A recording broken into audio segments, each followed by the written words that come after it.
Bien, comment puis-je changer? Nous savons tous que nous avons besoin de changer. Nous ne voulons pas juste être heureux de demeurer tels que nous sommes. Loué soit le Seigneur, Joyce, que je peux avoir des faiblesses. Non, chaque fois que nous lisons la parole, nous voyons des domaines où nous avons besoin de nous améliorer un peu.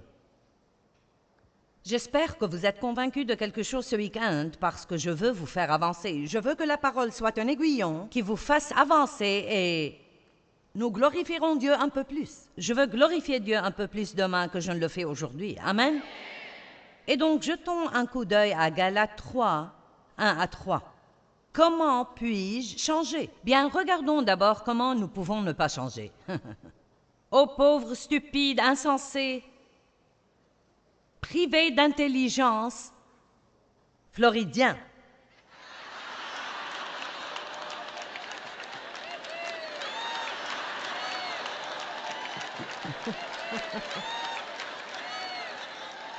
Juste pour que nous puissions le prendre personnellement, ou bien où que vous soyez dans le monde aujourd'hui.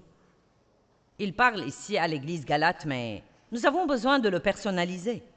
Qui vous a fasciné ou envoûté ou ensorcelé, alors que sous vos yeux a été exposé et graphiquement exposé Jésus-Christ crucifié, le Messie. Laissez-moi vous demander une chose.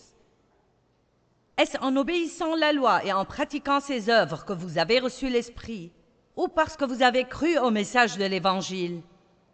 Est-ce en raison de la pratique des rituels de la loi, ou est-ce que ça venait du message de la foi? Hier soir, nous avions 1083 personnes debout pour dire qu'elles voulaient naître de nouveau ou renouer une relation avec Dieu rompue. 1083. Comment est-ce que ça leur est venu? Est-ce grâce à quelque chose qu'ils avaient fait? Non.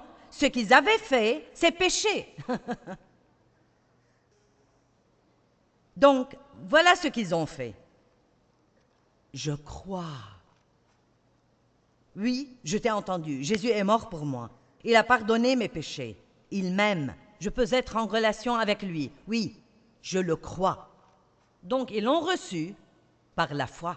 Et quand nous avons lu les Écritures, hier soir en Colossiens 2,6, elles disent « De la même manière que nous recevons Jésus-Christ, de la même manière maintenant nous devons vivre et marcher en lui. » Donc, nous sommes nés de nouveau par la foi, nous marchons par la foi.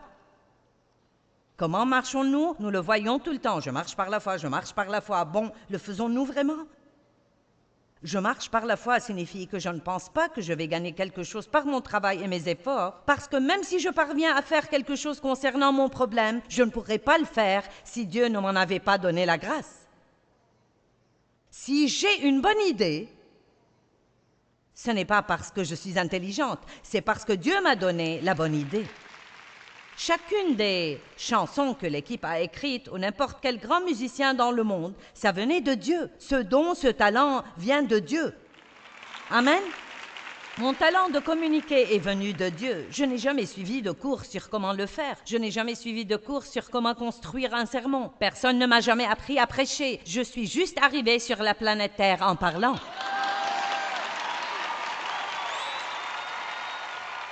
Et je suis une bonne communicante. Je ne parle pas pour parler. Je sais faire comprendre mon idée. C'est un don. Il y a beaucoup d'autres choses que je ne fais pas. Je ne cuisine pas très bien. Je peux vous empêcher de mourir de faim, mais vous savez, je veux dire, ça allait quand mes enfants étaient petits, mais je ne veux pas le faire maintenant. Si Dave me demande de mettre des céréales dans un bol, c'est une corvée. Je lui ai dit quelque chose hier. Nous n'étions pas à la maison et nous étions là depuis un moment. Et il aime manger des œufs le matin et ensuite des céréales, puis des œufs, puis des céréales. Il aime varier. Donc il va manger des fruits chaque matin quand il se lève et puis il mange des œufs et une saucisse. Et le jour suivant, il mangera des céréales. Donc il avait mangé des céréales pendant tout ce temps parce que je ne cuisinais pas. Et donc, j'ai dit, eh bien, tu sais, je peux te faire des œufs un de ces jours. Et je ne voulais pas dire ce jour-là, j'ai dit un de ces jours. Je peux te faire des œufs. Et il a dit, oh, tu veux dire aujourd'hui? Et j'ai dit, oh, non, non, pas aujourd'hui. Je veux dire, ça m'a presque effrayée. C'était, oh, non, pas aujourd'hui. Donc, vous savez quoi? Je ne suis pas une fée du logis, mais je suis une bonne épouse. Vous n'avez pas besoin d'être normal et comme tout le monde pour être doué dans un domaine. Parce que quoi que vous ne puissiez faire, il y a quelque chose d'autre que vous pouvez faire. Amen? Je ne vais pas aller plus loin avec ça. Laissez-moi vous demander une chose. Comment avez-vous reçu l'Esprit Saint? Était-ce par les œuvres ou était-ce par la foi? Verset 3, j'aime ça. Êtes-vous stupide, inintelligent et insensé à ce point? Vous qui d'abord avez commencé par l'Esprit Saint, recherchez-vous maintenant la perfection par la dépendance à la chair? Waouh, c'était libérateur pour moi quand j'ai lu cela pour la première fois, il y a bien longtemps. Je m'efforçais si dur d'être bonne et j'essayais vraiment fort de ne pas avoir de faiblesse et d'être ce que je pensais que Dieu attendait de moi. Et j'étais juste tout le temps si frustrée. J'essayais de changer mes enfants, j'essayais de me changer, j'essayais de changer Dave, j'essayais de changer mes circonstances, j'essayais de faire croître mon ministère. Pendant des années, j'ai essayé presque jusqu'à en mourir. Et puis j'ai découvert que nous sommes supposés croire. Je le savais, mais je le court-circuitais. Je veux dire, je croyais vraiment que Jésus était mon sauveur, mais je suppose que j'avais l'impression qu'il fallait que je fasse le reste. Je savais que sa grâce me sauvait, mais je ne comprenais pas la grâce par laquelle je devais vivre. Et ce que je veux partager avec vous, c'est que c'est la même grâce qui vous a sauvé, qui va vous faire réussir chaque jour. C'est la même grâce qui va vous changer, vous aider à entrer dans de nouveaux stades de sainteté, qui va vous donner la faveur, qui va faire que les gens vous apprécient, qui va vous ouvrir des portes. Cette même faveur est ce que nous devons avoir, cette même grâce dans chacun des moindres domaines de notre vie. Et nous devons apprendre à vivre par la grâce. Et ensuite, la vie devient bonne. Et juste au cas où vous penseriez que vous êtes un cas spécial et que ça n'a aucune chance de fonctionner pour vous, eh bien ce soir, je vais parler d'une grâce spéciale pour un cas spécial.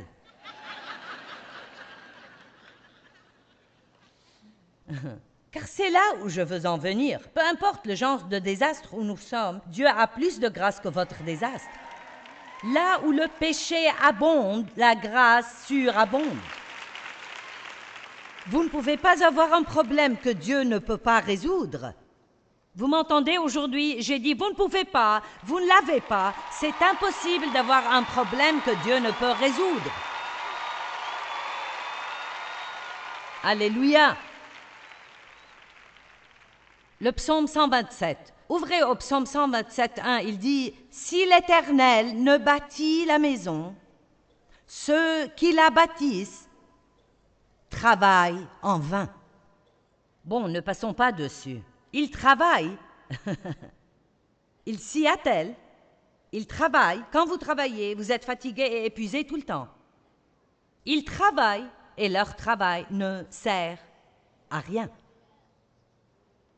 Je veux vous dire que je ne pense pas qu'il soit possible d'être une personne qui réussit véritablement si vous n'apprenez pas à recevoir la grâce de Dieu et à le laisser agir à travers vous et ensuite à lui rendre le crédit et la gloire. Vous dites, attends, je connais beaucoup de gens qui réussissent et qui ne sont pas même croyants. Vous savez, ils n'ont pas vraiment de succès. Je vais vous dire pourquoi. Il se peut qu'ils aient un succès apparent, mais ils n'ont pas de paix. Ils n'ont pas de joie. Ils sont probablement totalement égoïstes et centrés sur eux-mêmes. Ils s'attribuent tout le crédit. Il se peut qu'ils n'aient pas d'amis. Il leur manque beaucoup de choses. Avoir juste un succès apparent ne signifie nécessairement pas qu'on est une personne qui a réussi. Et j'ai appris il y a longtemps que je n'ai pas un ministère réussi si tout ce que j'ai, c'est une foule et pas de paix, pas de joie à la maison. J'ai découvert que peu importe ce que j'étais capable de vous dire et combien de gens je pouvais amener à m'écouter, si je n'appréciais pas mon lundi, mardi, mercredi, jeudi, vendredi, samedi, alors je n'avais pas de vraie vie. Et je veux être véritablement accompli, et seul Dieu peut nous rendre véritablement accomplis. Nous sommes totalement conçus pour Dieu, et nous sommes complètement incapables de bien fonctionner avec quoi que ce soit d'autre. Nous sommes créés par Dieu, faits pour Dieu, conçus pour sa gloire et pour rien d'autre. Et tant que nous n'apprenons pas ça, nous allons être malheureux. Bien, que puis-je faire? Très bien, je sais que nous voulons tous faire quelque chose. Donc laissez-moi vous donner 4 choses que vous pouvez faire. Numéro 1, croire. Bon, c'est quelque chose à faire, car c'est une activité spirituelle. Ce n'est pas une activité de la chair. Je ne peux pas changer Dave, mais je peux croire que Dieu peut changer Dave si Dave a de fait besoin d'être changé. Et j'ai besoin de garder à l'esprit que juste penser qu'il a besoin de changer ne signifie pas qu'il ait besoin de changer, parce que peut-être c'est moi qui ai besoin de changer. Donc, c'est ce que veut dire venir à Dieu dans l'humilité. Avant de commencer à prier pour que quelqu'un d'autre change, vous feriez mieux de dire « Oh Dieu » au cas où. Je lisais Abdias 1.3 la semaine dernière. « L'orgueil de ton cœur t'a trompé. » Oh là là, nous pouvons juste penser que nous n'avons aucun problème, que tous les autres ont tous les problèmes. Et c'est juste parce que nous ne nous voyons pas nous-mêmes. Nous regardons les autres à travers une loupe, mais nous avons ces verres de lunettes roses avec lesquels nous nous regardons. Amen. L'orgueil de notre cœur peut nous tromper. Donc même si nous prions pour que les autres changent, faisons attention comment nous prions. Donc je vais vous dire ce que je fais. Chaque fois que je prie pour Dave sur n'importe quel sujet, je prie toujours pour moi en même temps.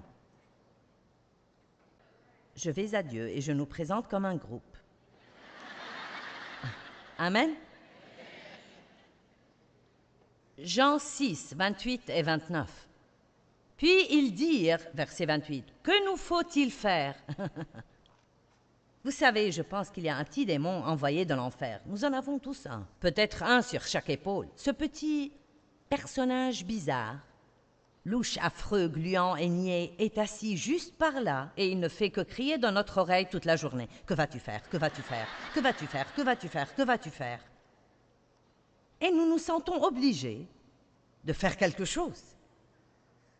J'ai entendu parler de ton problème, que vas-tu faire? Et nous nous sentons presque idiots si nous disons « je ne sais pas ». Mais nous devons dire « rien de ce que je ferai ne fera une différence. J'attends que Dieu fasse quelque chose. Mais si Dieu me montre quelque chose, je le ferai. Et ce que je fais, je dois le faire par sa grâce. Donc c'est seulement lui qui le fait à travers moi. »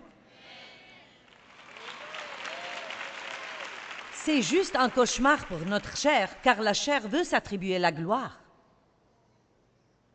La chair veut se vanter et avoir des applaudissements. Oh, merveilleuse chair!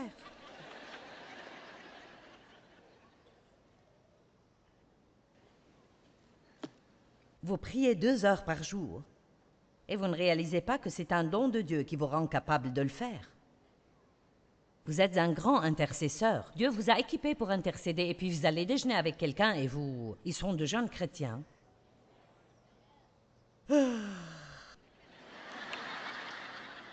Oh, ne vous inquiétez pas pour moi. Je suis juste fatiguée parce que je me lève si tôt pour prier.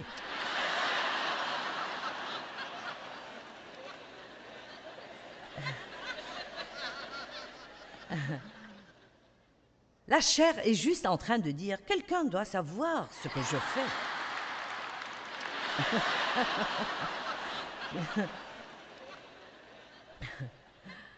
Quelqu'un doit savoir.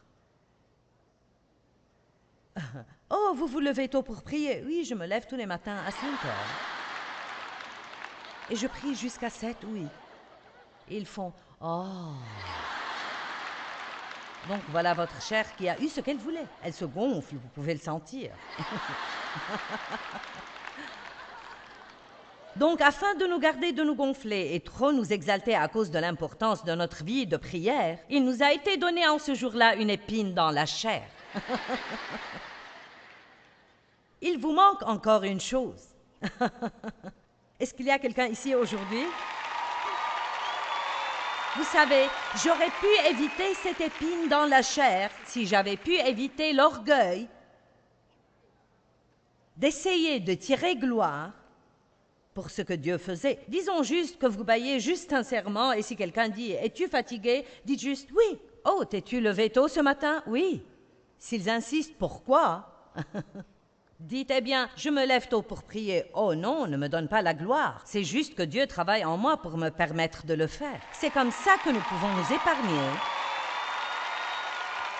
d'avoir des problèmes tout le temps.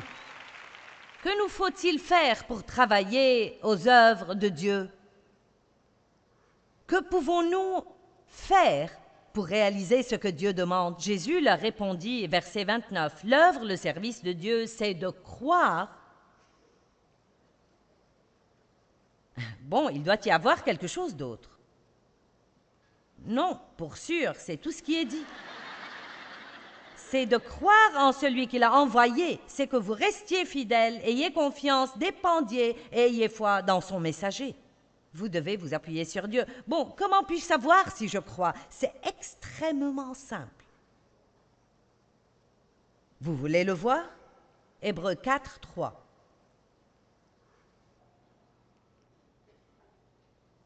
Nous qui croyons, nous allons entrer dans ce repos de Dieu. Comment puis-je savoir si je crois? Je ne m'inquiète pas. Je ne suis pas frustré. Je ne suis pas fâché. Je ne sais pas quand ça va arriver. Je ne sais pas si ça m'importe tant que ça. Dieu va le faire au bon moment, quand c'est le temps et qu'il est prêt. Essayez de le faire accélérer, il ne marchera pas. J'ai découvert que Dieu n'est généralement pas en avance, mais il n'est jamais en retard. Quand nous avons cru, nous sommes entrés dans le repos de Dieu. Et il ne s'agit pas de s'allonger sur le sofa et de faire la sieste. C'est un repos intérieur. Le repos dont il parle est un repos que vous avez en travaillant.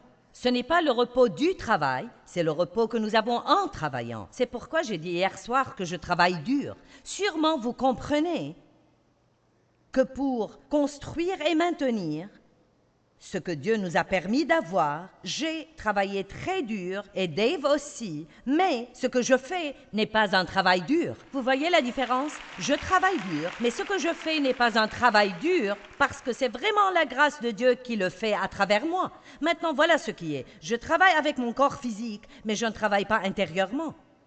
C'est la différence. Ce qui nous épuise, c'est le travail intérieur. J'ai dit hier soir que je préférerais faire 3 de ces séminaires à la suite, 4 sessions chacun, que de passer une journée, une période de 24 heures, soucieuse ou stressée ou anxieuse ou en colère contre quelqu'un. Ça m'épuise. Ce n'est pas du repos, mais je peux faire ce que je fais ici aujourd'hui et le faire totalement et complètement dans le repos de Dieu.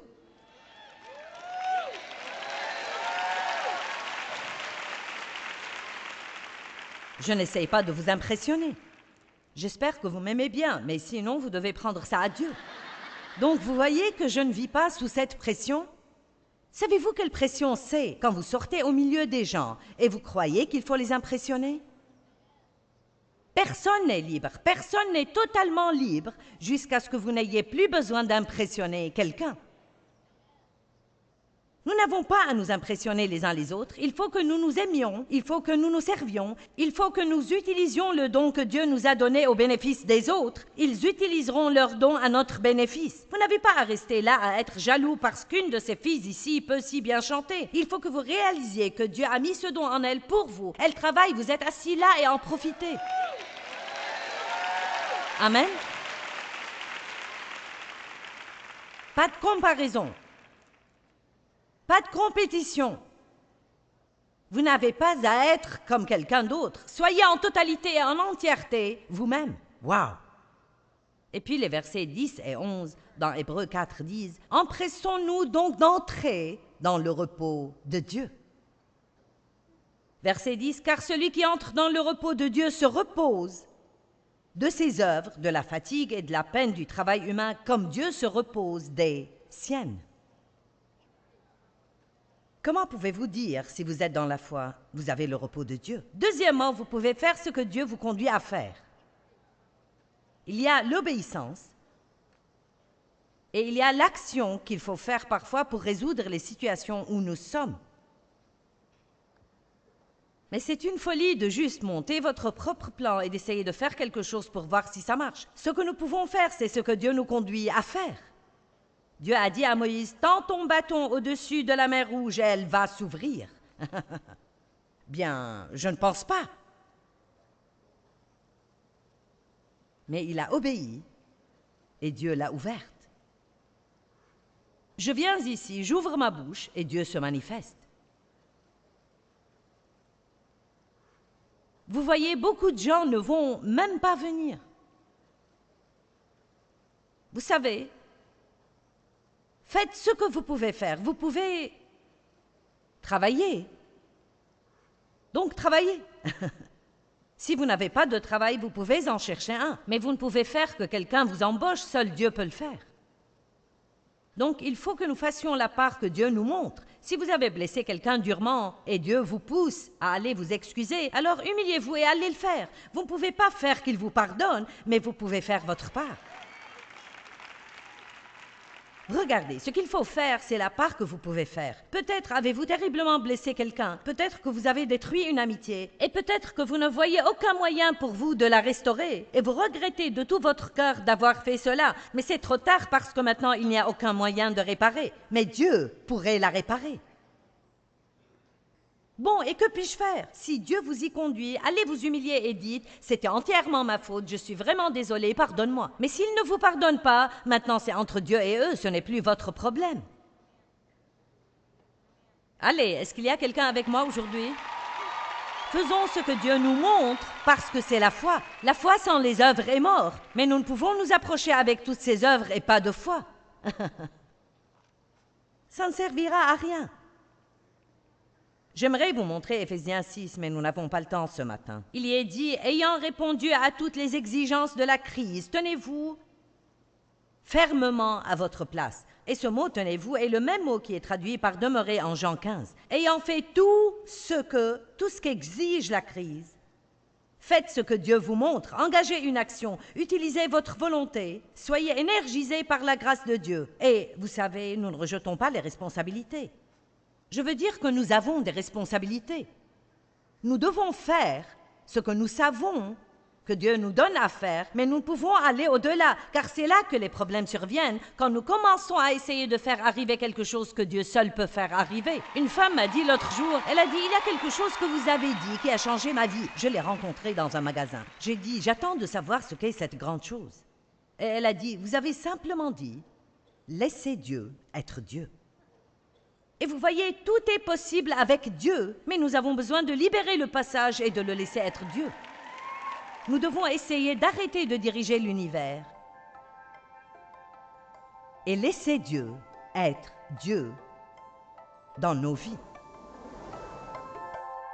Vous savez, la grâce de Dieu qui nous a sauvés est exactement la même grâce qui va nous changer et nous aider à grandir dans de nouveaux stades de dévotion. Nous devrions tous désirer cela. Nous ne pouvons changer sauf par la grâce de Dieu. Apprenez comment recevoir la grâce de Dieu dans votre vie. Apprenez comment dépendre d'elle en toutes choses.